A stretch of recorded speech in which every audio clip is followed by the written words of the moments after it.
Jimmy, please say something. James? What? Who are you? Mom, I thought you told me never to talk to strangers. Like I said before, Jimmy, please be nice to your new stepfather.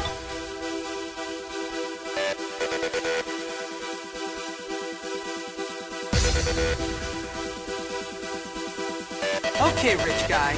I love it that you're twice as old as my grandfather and you're fat and bald. That's enough! I've had it with you, you little brat!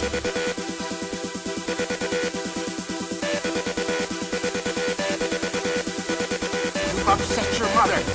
I've got half a mind to think. Half a mind is right. Suddenly he realizes. I can't believe you, monster. We'll deal with you when we get back